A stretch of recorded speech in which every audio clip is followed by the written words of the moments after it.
대부분의 사람들이 젊었을 때는 친구가 인생에서 중요한 부분을 차지했고, 일을 하지 않을 때는 친구 만나는 시간이 대부분을 차지했을 정도로 친구의 존재가 중요했을 것입니다.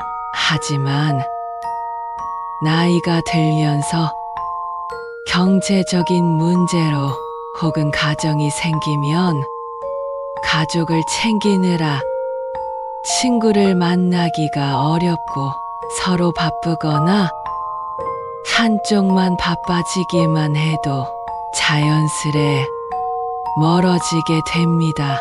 아무리 친했던 친구라도 연락하기 귀찮아지고, 친구를 만난다 해도 대단히 즐거운 일이 있을 것 같지도 않아서 굳이 친구를 만나려고 하지 않는 분들도 많습니다. 어렸을 때, 젊었을 때는 친했던 친구라도 중장년이 되고 나서부터는 만나면 뭔가 불편함, 어색함, 지루함이 느껴지는 상대일수록 급속하게 멀어지다가 자연스레 관계가 끊기게 되는 경우 또한 많습니다. 그러다 보면 내 주위에 점점 친구가 사라지고 가족들과 지내는 시간 혹은 혼자 있는 시간이 많아지게 됩니다. 하지만 이렇게 나이가 들수록 주변에 친구가 없어지는 것은 당연한 것입니다. 세월이 흐르면서 주변에 사람들이 없어져 가는 것이 자연의 이치인 것이죠. 이렇게 주변 친구가 없어진다고 해서 내가 문제가 있는 건가라고 생각하실 필요는 전혀 없습니다. 자연스러운 현상입니다. 그냥 순리대로 흘러가게 두는 것이 좋습니다. 이렇게 나이 들어갈수록 주변 지인들이 점점 사라지게 되는데, 사실 이것은 친구가 사라지는 것이 아니고 친구가 별로 필요가 없어지는 것입니다. 가정이 있는 경우 배우자나 자식 손주들이면 충분하다고 느끼거나 결국엔 혼자인 것에 능숙하게 되면 친구랑 만나기보다는 가족과의 시간 혹은 자기만의 시간을 즐기게 되는 것입니다. 어차피 친구를 만나면 주로 자식 자랑, 돈 얘기, 뒷담화와 같은 별로 듣고 싶지도 말하고 싶지도 않은 주제로 얘기를 하게 되는 경우가 많습니다. 이런 부정적이고 듣기 싫은 얘기만 하다가 나중에 친구와 헤어질 때 왠지 기분 나쁘고 시간을 낭비한 것 같은 느낌이 들게 되는 것입니다. 뿐만 아니라 욕심 많은 사람, 질투하는 사람, 잘난 척하는 사람이 주변 지인들 중 대부분일 것이고, 배려해주고 존중해주는 친구는 많아야 한두 명 정도도 되지 않을 것입니다. 노인이 되어 노인정에 가더라도 똑같습니다. 늙어지면 인간은 점점 어른이 되는 게 아니라 정점을 찍고 나면 다시 애가 됩니다. 노인정에 가면 자랑과 싸움만 남는 게 현실입니다. 이런 이유들로 굳이 내 시간 써가면서 친구를 만나느니 차라리 혼자 즐길 수 있는 무언가를 찾게 되는 것입니다. 이렇게 친구들과 멀리한다 해도 어차피 그 자리는 가족이 지켜줍니다. 어렸을 때는 친구들이 보물이지만 나이가 먹을수록 가족이 보물이 되는 것입니다. 아무리 진정한 친구가 있다 해도 절대 친구가 가족만큼 여러분을 생각해 주지는 않습니다. 친구로서의 역할이 있고 가족으로서의 역할이 있는 것입니다. 친구는 절대 가족이 아닙니다. 가정이 있음에도 친구들과의 의리를 생각해서 모임에 절대 빠지지 않고 참석하는 경우나 친구들과의 수량속을 자주 나가게 되면 나중에 후회하는 경우가 많습니다. 친구의 경조사에는 참석하되 평소에는 가족과 많은 시간을 보내는 것이 좋습니다. 이것은 모든 친구를 다 없애라는 말이 아닙니다. 늙어서도 친구가 필요할 때는 있을 수 있습니다. 1년에 한두 번이라도 모여서 술 한 잔 기울일 수 있는 친구 한 명이 있는 것이 삶의 질이나 인간관계 면으로도 더욱 풍성한 삶을 살 수 있게 도와줍니다. 이런 친구는 한두 명 정도만 있어도 아주 충분합니다. 필요할 때만 연락하거나 자기 자랑만 늘어놓는 친구가 아닌 내 이야기를 잘 들어주고 공감해주는 친구라면 그 친구와 가끔 만나는 것은 아주 큰 도움이 됩니다. 만나면 불편하지 않고 마음이 편한 친구들과의 관계만 유지하는 것이 좋습니다. 듣기 싫은 말을 자꾸 하거나 만나면 왠지 모르게 불편한 친구들은 자연스레 멀리해야 합니다. 이렇게 점점 나와 맞지 않는 친구와는 멀어지는 연습을 차차 해나가는 것이 좋습니다. 그렇다면 왜 어렸을 때는 그렇게 친했던 친구가 나이가 들어갈수록 점점 멀어지게 될까요? 여기에는 세 가지의 이유가 있습니다.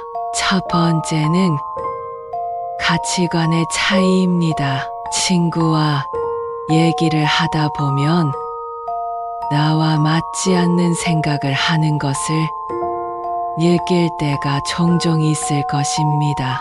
특히나 나이가 들수록 오랜 세월 살면서 저마다의 가치관이 생기는데 유식한 사람이든 무식한 사람이든 가치관이 무척 뚜렷하게 형성되어 있습니다. 그런 가운데 모임이나 술자리에서 의견 충돌이 생기게 되고 그런 게 반복되어 가는 과정에서 그 친구가 조금씩 싫어지며 거리를 두게 되는 것입니다. 이렇게 가치관의 차이가 있어 거리를 두게 되는 친구들이 조금씩 늘어가면 결국엔 나와 뜻이 맞는 사람이 거의 없다는 것을 깨닫게 됩니다. 그러다 보니 점점 친구를 만나는 횟수가 줄어들게 되는 경우가 많습니다. 사람은 늙으면 성격 못 고친다. 늙으면 말이 많아진다라는 말이 있듯이 이미 오랜 세월 내재되어 온 서로의 가치관이 충돌하게 되고 상대가 자기의 주장을 너무 과하게 하게 되면 굳이 내 주장을 해봐야 싸움만 나기 때문에 억지로 친구의 말을 들어줘야 하는 상황이 생기게 됩니다. 이런 식의 만남을 반복해봐야 내 의견을 자제하느라 속만 답답할 뿐이기에 모임이나 만남이 별로 아쉬워지지 않는 그런 상태가 되는 것입니다. 즉, 혼자가 편한 상태가 되는 것이죠. 사실 나이를 먹다 보면 친구로 지낸 기간보다 가치관이 잘 맞는지를 더 중요시하게 됩니다. 오래된 친구라고 그 기간 자체에 엄청난 의미를 부여하지 않고 친구 된 지 얼마 안 됐다고 가벼운 인간관계라고 생각하지 않는 것이 좋습니다. 이렇듯 알게 된 기간보다는 나와 가치관이 맞는 사람인지 갈등이 있어도 대화로 잘 풀어나갈 수 있는지 판단하는 것이 중요합니다. 이렇게 보면 나이 들어서 사귀는 사람이 오히려 더 잘 맞을 수도 있습니다. 현재의 환경에서 만난 사람이 비슷한 가치관을 가질 확률이 크기 때문입니다. 하지만 이렇게 오래 알던 친구의 가치관이 달라졌다고 해서 상대를 욕할 필요도 전혀 없습니다. 누구나 나이가 들어갈수록 자기만의 가치관이 생기기 마련이고 누가 맞다 틀리다를 말하는 것은 없는 것입니다. 그저 다른 것일 뿐이고 다르기 때문에 멀어지는 것 또한 자연스럽게 받아들여야 합니다. 멀어지는 인연에 두려워할 필요가 없습니다. 또한 성숙함의 정도에 따라 멀어질 수도 있습니다. 나는 이만큼 성장했는데 가끔 친구가 말하는 것을 들어보면 왜 이렇게 미성숙하게 행동할까라는 생각이 드는 경우가 있을 것입니다. 특히나 나이를 먹고도 다른 사람을 시샘하고시기 질투하면서 뒤에서 험담하는 것을 보면 상대 가치에 보일 수 있습니다. 또한 자기가 불행하다고 남까지 자기 수준으로 불행해지기를 바라는 모습들을 보면 나이값을 참 못한다는 생각이 들기도 합니다. 이런 사람과 관계를 끝맺음에는 망설임이 없어야 합니다. 친구와 멀어지는 두 번째 이유는 생활 환경의 변화입니다. 세월이 흐른 만큼 각자가 사는 환경이 크게 달라집니다. 나이가 들어갈수록 자식이 있는 친구와 자식이 없는 친구, 성공한 친구와 가난한 친구, 수도권에 사는 친구와 지방에 사는 친구로 나뉘는 등 생활 환경이 점점 변화하게 됩니다. 결혼한 친구들은 결혼 생활에 대한 관심이 많을 테니 그와 관련한 얘기를 하고 싶은데 만약에 결혼하지 않은 친구를 만나게 되면 할 얘기가 줄어들고 오히려 아직 결혼을 못한 친구의 눈치를 보게 되는 경우가 있습니다. 또한 경제적으로 성공한 사람도 마찬가지로 가난한 친구를 만났을 때 괜히 상처가 되지 않을까 눈치를 보게 되고 로가 가지고 있는 지식들도 다를 것이기 때문에 대화하기가 쉽지 않게 됩니다. 이렇듯 공통된 관심사가 달라지면 어렸을 때와는 다르게 대화할 거리가 많이 줄어들게 됩니다.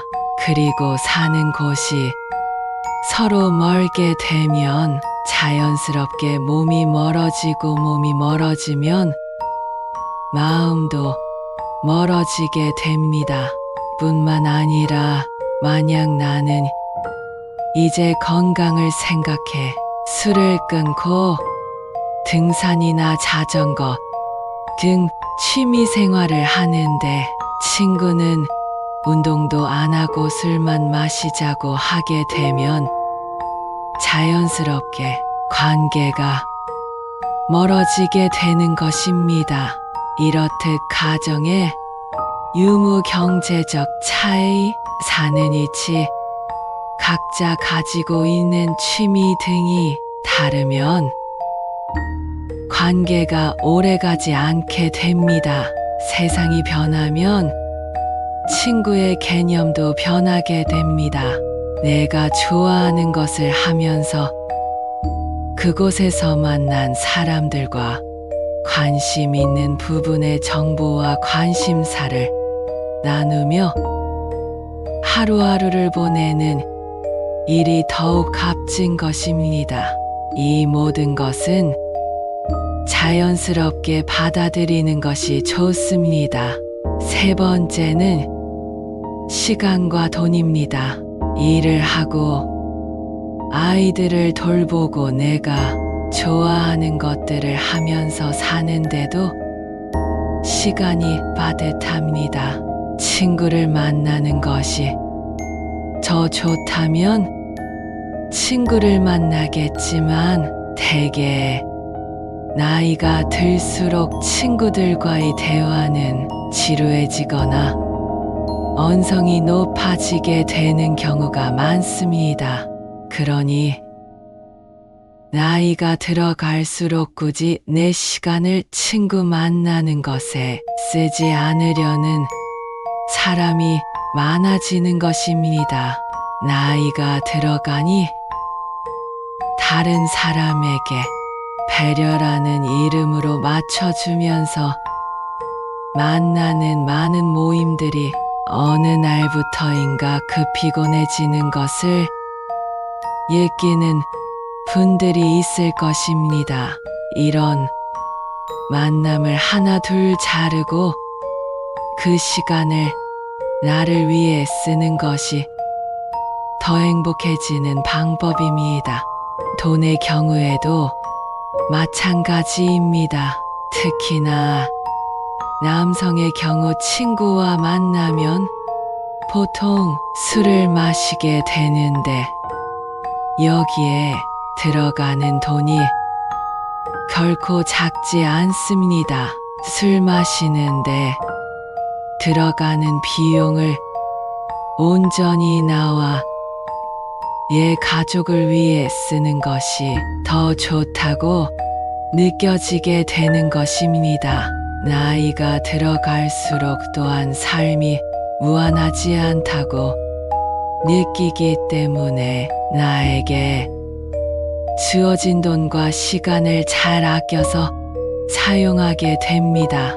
이 소중한 자원들을 별로 즐겁지 않은 친구들과의 만남을 위해 쓰려고 하지 않게 되는 것입니다. 이렇듯 친구와 멀어지는 이유는 다양하지만 이렇게 정리되는 관계는 자연의 순리이기 때문에 친구가 한 명도 없다 해도 전혀 기죽을 필요 없습니다. 오히려 이 시간을 내가 하고 싶었던 취미를 하는데 사용하고 혼자서도 잘 지내는 방법을 터득한다면 쓸데없는 인간관계에서 오는 스트레스로부터 멀어질 수 있습니다. 사실 친구에 대한 의견들은 분분합니다. 친구가 있어야 한다는 사람도 있고 필요 없다는 사람도 있지만 다 맞는 얘기입니다.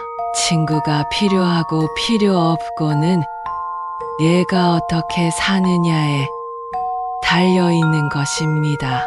혼자 노는 법을 터득하지 못한 사람들은 늘 외로움을 느껴 친구를 찾지만 혼자서도 잘 즐기는 방법을 터득한 사람은 친구나 가족이 없어도 씩씩하고 행복하게 하루하루를 잘 지냅니다.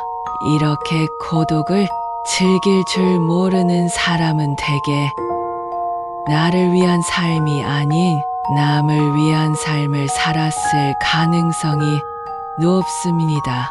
하지만 인생은 그리 길지 않습니다. 이제는 나를 위한 삶을 살아야 합니다. 나를 위한 삶을 살기 위해서는 나를 기죽이고 나를 불편하게 하는 사람들과의 관계를 먼저 정리해야 합니다. 친구와 멀어지는 것도 처음이 어렵지 점점 시간이 지나면 더 쉬워집니다. 10년 친구니 20년 친구니 이런 건 별로 중요한 것이 아닙니다. 10년지기 20년지기 이런 단어들에서 벗어나는 것이 좋습니다. 이 단어에 집착하다 보면 우리는 항상 오래된 친구와 잘 맞아야 하고 누구 하나 마음이 변하면 세상 큰일이 나는 것처럼 여기게 됩니다. 이런 생각들이 오히려 나 자신에게 해가 됩니다. 내가 싫어하는 행동만 골라서 하는데 스트레스를 받으면서까지 그 관계를 유지할 필요가 없는 것입니다. 이렇게 정리해 나가다 보면 자연스레 결국에는 많아야 한두 명의 친구만 남게 됩니다. 물론 친구가 아예 없을 수도 있고요. 하지만 이것은 오히려 축복입니다. 좀 더 나다운 삶을 살 수 있는 기회입니다. 친구가 있고 없고는 중요한 것이 아닙니다. 주변에 휘둘리지 않고 소신껏 인생을 살아가는 것이 좋은 방향입니다. 인연 따라 만났다 헤어지는 것이 바로 친구입니다. 우리는 친구가 없이도 행복하게 사는 법을 배워야 합니다. 친구 없이도 소소한 일상에서 행복을 느끼며 열심히 살아가는 것이 중요합니다. 그렇다면 이렇게 나이 들어도 혼자 잘 사는 사람들이 어떤 공통점이 있을까요? 첫째로 이들은 남의 눈치를 보지 않습니다. 일단 여기서 가장 중요한 마음가짐은 내가 혼자가 되었을 때 남이 나를 문제 있는 사람이라고 여기면 어떡하지와 같은 걱정을 하지 않는 것입니다.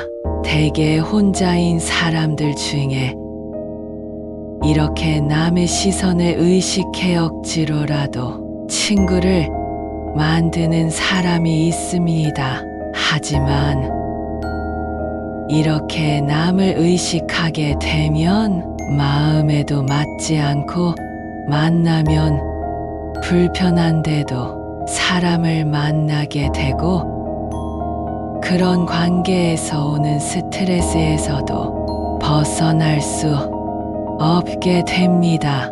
사실 남은 그렇게까지 나에게 관심을 갖지 않습니다. 혼자 지낸다고 해서 당신을 문제 있는 사람이라고 여기지도 않습니다. 그러니 괜한 걱정에서 벗어나 남의 눈치 보지 말고 얘 인생을 살아가야 합니다. 두 번째는 고민을 오래 하지 않는 것입니다. 혼자서도 잘 사는 사람들은 되게 고민을 오래 하는 것이 별로 좋지 않아서 고민을 짧기만 합니다. 예를 들어 안 맞다 싶은 관계를 단칼에 끊어내거나 내가 하고 싶은 취미가 생기면 바로 시작하는 것입니다. 우리가 하는 걱정의 대부분은 실제로 일어나지 않습니다. 내가 이런 행동을 했을 때 나를 안 좋게 생각하면 어떡하지? 내가 이 취미를 시작했을 때 닥치면 어떡하지? 와 같은 두려움을 가진다면 아무것도 시작하지 못하게 됩니다. 하지만 혼자서도 잘 사는 사람들은 고민을 짧게 하고 바로 실행으로 옮깁니다. 마지막으로 혼자서도 잘 지내는 사람들은 인생에서 해야 할 것들이 넘쳐난다고 생각합니다. 이렇게 생각하니 친구가 없어도 하루하루 바쁘게 그리고 재밌게 사는 것입니다. 나이가 들어도 재밌게 삶을 사는 사람들은 할 게 너무나도 많다고 합니다. 예전에는 일과 가정을 챙기느라 하고 싶은 게 있어도 뒤로 미뤘다면 나이가 들수록 시간이 여유로워지기 때문에 못했던 것들을 하나하나 해보는 것입니다. 이렇게 하나씩만 해봐도 외로울 틈이 없습니다. 무언가를 배우면서 거기서 또 다양한 사람들과 얘기를 나눌 수도 있고 남은 인생을 설렘으로 살 수 있게 되는 것입니다. 이렇게 혼자만의 시간을 즐길 줄 아는 즉 고독을 즐기는 사람들이 인생을 행복하게 살 수 있습니다. 이러면 자존감도 높아지고 끌려다니는 인생이 아닌 주체적인 인생을 살아나갈 수 있습니다. 우리는 혼자여서 외로워하는 것이 아니라 혼자인 것에 감사해야 합니다. 산책을 하다 집 주변의 작은 공원에서 풀벌레의 소리가 들릴 때면 내 청력이 좋음에 감사하고 빛나는 햇살이 내 얼굴을 비출 때면 따스한 햇살을 느낄 수 있음에 감사하는 것입니다. 이외에도 하루를 살다 보면 감사할 일이 참으로 많습니다. 맛있는 음식을 차려 먹을 수 있음에 감사하고 뒤를 보고 한바탕 웃을 수 있음에 감사해야 합니다. 이렇게 감사하는 마음은 놀라운 효과가 있습니다. 감사하는 마음을 갖는 습관은 스트레스를 줄여주고 우울증 부정적인 감정에서 빨리 벗어나게끔 도와줍니다. 감사하는 마음을 습관으로 만들면 잠도 더 잘하고 피로감이 낮아짐은 물론 심장 질환의 위험이 줄어든다는 연구 결과도 있습니다. 이렇게 감사하는 습관을 만드는 방법들이 있습니다. 첫째는 작은 것에서 감사함을 느끼는 것입니다. 감사하는 마음은 전혀 아낄 필요가 없습니다. 오늘 날씨가 화창한 것에 감사하고 내가 생각했던 것보다 음식이 맛있게 된 것에 감사해야 하는 등 사소한 것들에 감사하는 일들을 찾으면 좋습니다. 두 번째는 명상을 하는 것입니다. 가만히 앉아 눈을 감고 오늘 있었던 일 중에서 감사할 만한 일, 이때 주의해야 할 것은 감사한 일을 떠올림과 동시에 그것을 감사했을 때 느껴지는 감정을 오롯이 느끼는 것입니다. 이렇게 직접적으로 시간을 내서 명상을 하게 되면 더더욱 감사의 효과가 극대화됩니다. 마지막으로 감사 일기를 쓰는 것입니다. 일기를 쓴다고 해서 저창하게 길게 쓸 필요는 없습니다. 오늘 하루 중 감사했던 것들 두세 가지 정도만 그냥 종이에 쓰는 것입니다. 핸드폰에 있는 메모장에 써도 좋습니다. 이렇듯 감사와 함께하는 삶을 살 수 있다면 삶의 질이 훨씬 올라갈 것입니다.